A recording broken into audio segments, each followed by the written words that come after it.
दाढ़ियां मुंडा मुंडा कर गटरों में फेंक रहे हैं, कान में हेडफोन लगाकर गाने सुन रहे हैं और चैनल को सब्सक्राइब एंड लाइक करें, बेल आइकन को प्रेस करें ताकि इसका नोटिफिकेशन आपको पहले मिले, और सदका जारिया समझ के वीडियो को शेयर करें आगे तक। अरे तुम्हारा जवान बेटा अगर इंतकाल कर जाए तो क्या तुम बन सवर कर मेलों में जाओगी? अली अकबर की शहादत के दिन तुम्हें मेले नजर आते हैं? अगर तुम्हारा मासूम बच्चा इंतकाल कर जाए तो क्या उस दिन तुम बन सवर करके बेपर्दा घूमने निकल जाओगी? मेरी बहनों, मासूम अली असगर की शहादत के दिन तुम गुनाह करते हो, और उसके बाद फिर हमारे शहर में बांसुरी बेचने वालों की भीड़ होगी और हमारे नौजवान वो बांसुरियां बजाएंगे, जबकि यजीद का किरदार है कि यजीद बांसुरी बजाता था। हुसैनियों, ये मोहब्बत नहीं है। सिर्फ शरबत पिलाकर इज़हार मोहब्बत नहीं होता, शरबत भी पिलाओ और किरदार हुसैन को भी कबूल करो। मेरा हुसैन कैसे किरदार वाला है? अपनी गुफ्तगू समेटते हुए, एक दिन 400 साथियों के साथ मौला हुसैन निकले हैं शहर मदीना में। साहिब रौदतुश शोहदा लिखते हैं, मौला हुसैन इतने खूबसूरत थे कि पेशानी से नूर की किरणें निकलती थी। अंधेरे में भी कोई उनको बैठा हुआ देख के पहचान लेता था कि जिसके पेशानी से किरणें निकल रही वही हुसैन है, इसलिए कि हुसैन हसीन है और हसीन हुसैन है। उनका नाम भी हुसैन है। अल्लाह अकबर, क्या ज़बात है, क्या ज़बात है। मेरे आका फरमाते हैं, हसन हुसैन से पहले अल्लाह ने उन नामों को जन्नत में छुपा के रखा था कि ये नाम कोई रख ही ना सके, ये नाम कोई रख ना सके, कुर्बान जाए। क्या प्यारी बात कही मेरे सरकार ने। फरमाया कि मेरे हसन हुसैन के लिए नाम छुपा के रखे थे, किसी के जहन में नहीं आए, ना नबियों के जहन में, ना उस जमाने के वलियों के जहन में कि वो रखे नाम हसन हुसैन। अल्लाह ने ये नाम मेरे बेटों के लिए मखसूस कर रखे थे। कुर्बान जाएं, जिन नाम वाले न हो, जिन जैसे नाम वाले न हो, उन जैसी जात और किरदार वाले कैसे हो सकते हैं। मौला हुसैन निकले हैं 400 साथियों के साथ। बहुत हुजूर का मामा सर पे और मौला अली की तलवार हाथ में। कैसे लग रहे होंगे हुसैन? सुभान अल्लाह, सुभान। कैसे लग रहे होंगे? अगर इजाजत दें, हालांकि वक्त कम है, मुझे अपने उन्वान तक पहुंचना है, क्योंकि आपको जो है वो हुसैन पाक की रुखसती मदीने तैयबा से मुझे बयान भी करनी है, क्योंकि अब वक्त तो बहुत कम रह गया है, फिर वो छूट जाएगा वरना। और आपका मुतालबा होता है कि हमें सुनना ही है, मैं सुनाना चाहता हूँ। ये वो मुश्क है जिसको जितना रगड़ोगे उतनी खुशबू आएगी, इसलिए हम इसको रगड़ ही रहे हैं और खुशबू पा रहे हैं। तो ये आप सुनेंगे इंशाल्लाह। कैसे लग रहे होंगे हुसैन? हुजूर का मामा है, हाथ में अली की तलवार है, बावकार अंदाज से चल रहे हैं। ऐसा लगता होगा जैसे फर्श पर अर्श उतर आया हो, ऐसे लगता होगा जैसे चांद जमीन पे उतर आया हो, ऐसे लगता होगा जैसे गुलिस्तां के अंदर लाला ने अपने चेहरे से पर्दा हटाया हो, बल्कि यूं लगता होगा कि जैसे जन्नत का हुस्न जमीन पर सिमट आया हो।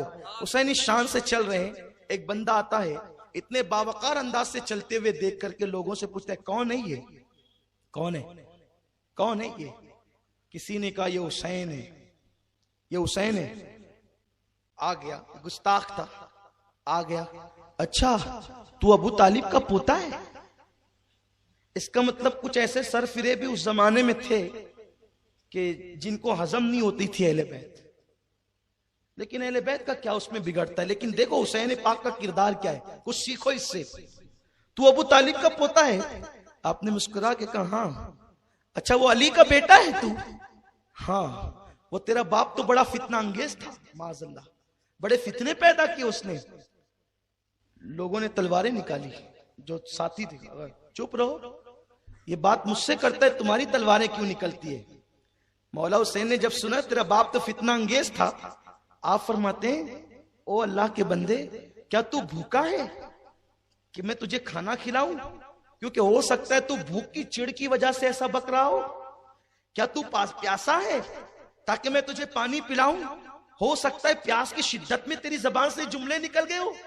क्या तू बीवी से लड़के आया है ताकि गुस्से में तू ये कह रहा है ताकि चलकर मैं तेरी बीवी के साथ तेरी सुलह करा दूं? या तू तंगदस्त है कि किसी ने तुझे कर्जा मांगा और लड़ाई की तो तू ये बातें गुस्से में कह रहा है, चल अगर तेरा कर्जा बाकी हो तो कर्जा अदा कर दूं। अच्छा आप ही हुसैन है, कदमों पे गिरा, माफ कर दें। लोगों ने बहकाया था हुसैन के लिए, इसलिए कह दिया था, लेकिन आप तो ऐसे हैं। तो किसी ने कहा हुसैन इतना हिल्म है तुम्हारे पास। मेरे हुसैन का तारीखी जुमला क्या है सुनो। कहते हैं बादे मुखालिफ से दरख्त हिलने लगते हैं और उखड़ जाते हैं, लेकिन बादे मुखालिफ से पहाड़ नहीं हिला करते। हम लोग सब्र के वो पहाड़ हैं कि दुश्मनों को भी माफ किया करते हैं और ये अंदाज इख्तियार किया करते हैं। वो मौला हुसैन का किरदार है। वहां यजीद पलीद की हैसियत क्या है? वो जानी, वो शराबी, वो गंदा निकम्मा कमीना खबीस मरदूद जिस पर रसूलुल्लाह ने लानत की हो, वो बदतरीन इंसान, अल्लाह अकबर, उसकी हैसियत क्या है? कुछ नहीं है यजीद तो अल्लाह अकबर आज के किसी मोमिन के सामने कोई हैसियत नहीं रखता, वो मौला हुसैन के सामने क्या हैसियत रखता है। मौला हुसैन जब हजरत सैयदना अमीर मुआविया रदी अल्लाह ताला 60 हिजरी 22 रजब को दुनिया से फालेज के मर्ज में कूच कर गए। ये मेरे हुजूर के सहाबी हैं। सहाबी से अगर कोई ऐसी लग्जिश हो जाए तो उम्मत में किसी बंदे को इख्तियार नहीं है कि वो सहाबा के मामलात पर जबान खोलता फिरे। लोग आज बहुत बेबाक हैं और वो कुछ का कुछ कहते हैं। हम कहते हैं बस इतनी नबी से निस्बत है उनको, हुजूर के सहाबी हैं, इसलिए उनके बारे में गलत सोचना भी हराम है। अहले सुन्नत का ये मुअतदिल रवैया है, एतदाल। नहीं तारीफ कर सकते, तौहीन भी मत करो, इसलिए कि बेटे का नंगापन बाप को कोई नुकसान नहीं पहुंचाता। नूह अलैहिस्सलाम का बेटा बिगड़ा, उससे हजरत नूह अलैहिस्सलाम के किरदार पे क्या असर पड़ा? उन्होंने समझाया, नहीं माना, गर्क हो गया। अल्लाह के पैगंबर है नूह। हजरत अमीर मुआविया आशिके रसूल है, ऐसे आशिके रसूल के उन्होंने वसीयत की थी कि मैंने हुजूर के नाखूनों की कतरन संभाल करके रखी है, जब मैं कब्र में जाऊं तो उसको मेरे सीने पे मेरे कफन में रख देना। अल्लाह मुझसे पूछेगा मुआविया क्या लाया है, तो अर्ज करूंगा तेरे हबीब के नाखूनों की कतरन। और उनका विसाल हुआ दमिश्क में, मुल्क शाम में। उन्हें बाग़ सगीर कब्रिस्तान में दफन किया गया है। आज भी वहां उनकी कब्र अनवर मौजूद है। उन्होंने दुनिया से जाते जाते बड़ी वसीयतें की थी यजीद को कि देख उनका ख्याल रखना, बहुत सारी चीजें उन्होंने कही थी।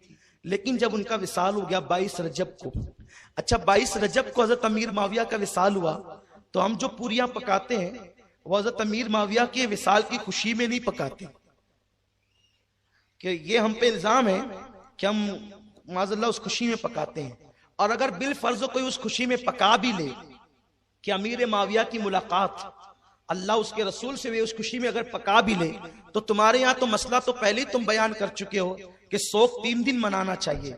हुसैन पाक के लिए आप शोक 3 दिन मनाने की बात करते हैं, और हजरत अमीर मुआविया के लिए आप हमें 1450 सालों से गम मनाने का हुक्म दे रहे हैं। तो इसका मतलब यह है कि दिल में कहीं ना कहीं आपके दिल में खोट है, चोर है। लेकिन हम खुशी में नहीं पकाते। अगर हम अब मिलाद पे कोई खीर बनाए तो क्या माज़अल्लाह वो हुजूर की विसाल की खुशी में बना रहा है? ये तो एक अजीब सी बात हुई। बस करना नहीं है, 100 बहाने हैं। हम कहते हैं ना करो, हमने कब कहा करने का? हम ना फर्ज मानते हैं ना वाजिब मानते हैं। हम इमाम जाफर सादिक रदी अल्लाह ताला की याद में मनाते हैं पूरियां, और उस पर अहले सुन्नत का तरीका यह है, हजरत इमाम जाफर सादिक, हजरत अमीर मुआविया दोनों की मिला के हम फातिहा करते हैं। हमारे यहाँ तरीका यह है। लेकिन कौम को बस वर्गलाओ जो जी में। जिन लोगों को सही उर्दू बोलना नहीं आती वो मेरे हुसैन के मुकाबले में तकरीरें करने आते हैं। पहले घर जाके उर्दू तो सीखो। क्या बात है? ये तो हुसैन की मार है इन लोगों पे। हाँ, जिनके लहजे अभी तक के जो है वो उर्दू के उर्फ तहज्जी के मुताबिक ना हो सके, जो अमर बिन साद का नाम ना पढ़ सके, जो अमर को उमर कहते हैं, कि हालांकि कायदा उर्दू का ये है कि जब उमर पर वाव लग जाता है तो उसको अम्र पढ़ा जाता है। लोग समझते हैं कि हमें बहुत इल्म है, लेकिन इल्म अली वालों के अलावा किसी को नहीं है। हाँ, ये आप समझ लें। बहुत लोग जो है वो अल्लाह की पनाह, क्या हो रहा है? लोगों समझो, अपना ईमान बचाओ, अकीदा बचाओ। 22 रजब को आपका विसाल हुआ, उसके बाद यजीद ने एक खत रवाना किया, क्योंकि यजीद को, चोर के दिल में तो चोर होता है ना, यजीद को यह खतरा था कि मौला हुसैन मेरी बैअत नहीं करेंगे, क्योंकि मालूम था यह है पक्का गुंडा, ये किरदार लेस आदमी, कैरेक्टर लेस आदमी, इसके पास कोई किरदार तो है नहीं। बांसुरी बजाता है, कनीजों का नाच देखता है, मुजरे सुनता है, बंदर का नाच देखता है। और जो सरजून है ना, सरजून, इस नाम को आप याद रखें, वो आगे काम आएगा। सरजून जो है वो यजीद का दोस्त है। सरजून ने यजीद की जितनी पोल खोली है उससे ज्यादा किसी ने यजीद की पोल नहीं खोली। ये हर अय्याशी में सरजून यजीद के साथ साथ रहता था। तारीख में अलबिदाया व निहाया वगैरह उठा करके पढ़े, और भी दीगर मौरखीन का रिकॉर्ड उठा करके पढ़े, सरजून ने बहुत सी बातों का इंकिशाफ किया है। सरजून का कहना यह है कि यजीद जो है वो लड़कों के साथ बदफैली भी करता था, और बल्कि यजीद का किरदार इतना घिनौना किरदार था, इतना गिरा हुआ किरदार था कि यजीद जब शहवत उसमें डूब जाता तो वो कुत्तों के साथ भी बदफैली किया करता था। ये यजीद का किरदार है, ये यजीद का कैरेक्टर है। वरना सरजून का वाला आप पढ़ लें उठा करके तारीख के अंदर, इतना बदतरीन आदमी बताओ जो कुत्ते के साथ बदफेली करे, तुम उसके पीछे 2 रकात नमाज पढ़ोगे जुमा की? अरे जब तुम जैसा नहीं पढ़ सकता, हम जैसा नहीं पढ़ सकता। यारो हमारे यहाँ तो नमाज में इतनी एहतियात है, हमारी अवाम इतनी होशियार है, सुन्नी अवाम, अगर इमाम की उंगलियां भी मुसल्ले पे नहीं लगती तो वो मस्जिद छोड़ देते हैं।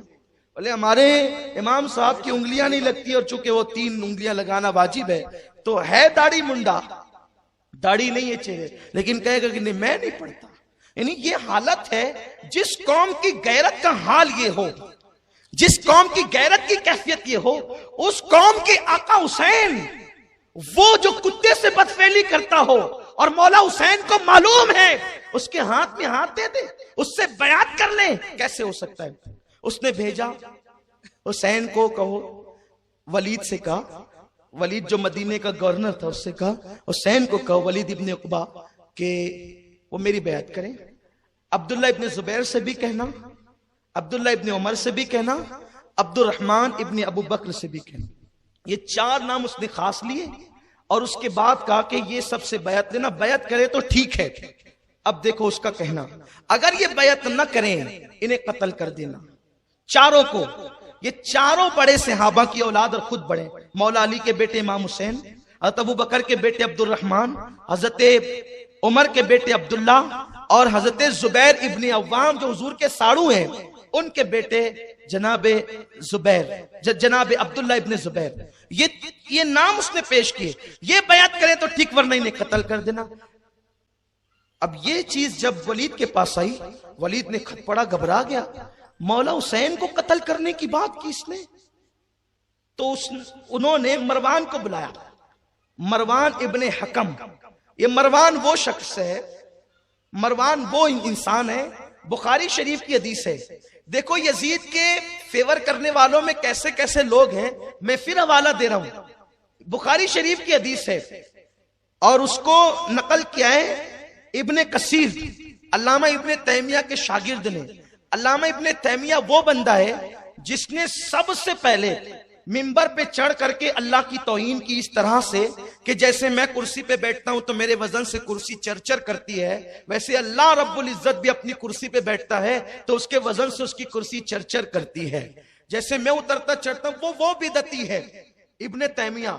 और वो औलिया अल्लाह को गाली देने वाला, वसीले का इनकार करने वाला, हुजूर अलैहि सलाम के मजार पे जाने को हराम लिखने वाला, सबसे पहले जिसने हराम लिखा वो इब्ने तैमिया, उसका शागिर्द है हाफिज इब्ने कसीर। उसने अम्मा आयशा के हवाले से लिखा है, बुखारी शरीफ के हवाले से, कि अल्लाह अकबर, अम्मा आयशा कहती है कि जब मरवान अपने बाप की पीठ में था, यानी पैदा नहीं हुआ था, उसके बाप हकम पर अल्लाह के रसूल ने लानत की थी और उसके बाप को शहर बदर कर दिया था कि वो ताइफ में पड़ा रहे। और फिर जब हुजूर ने उस पे लानत की उसके बाप पे, तो उस लानत में मरवान भी शरीक हुआ। मरवान वो लानती है, उसको बुलाया वलीद ने, कहा देखिए खत आए, कहां, बुलाओ हुसैन को बुलाओ। मौला हुसैन और हजरत अब्दुल्ला इब्ने उमर ये दोनों बैठकर बातें कर रहे थे। अब्दुल्ला इब्ने जुबैर सॉरी इब्ने उमर ने अब्दुल्ला इब्ने जुबैर और मौला हुसैन बैठ करके बातें कर रहे थे, गुफ्तगू चल रही थी। उतने में कासिद आया, कहा मौला हुसैन आपको और इब्ने जुबैर आपको भी अमीर बुला रहे मदीने मुनव्वरा के। कहा अच्छा ठीक है तुम चलो हम आते हैं। दोनों बातें करने लगे। ऐसा लगता है ये वक्त तो अमीर के मिलने का नहीं है, हो सकता है कि हजरत अमीर माविया का इंतकाल हो गया और यजीद बादशाह बन गया, तो उसी के लिए बुलाया जा रहा है। मौला हुसैन ने कहा कि मैं जाता हूं, क्योंकि कह जो दिया हूं ना कि आता हूं, मैं जाता हूं।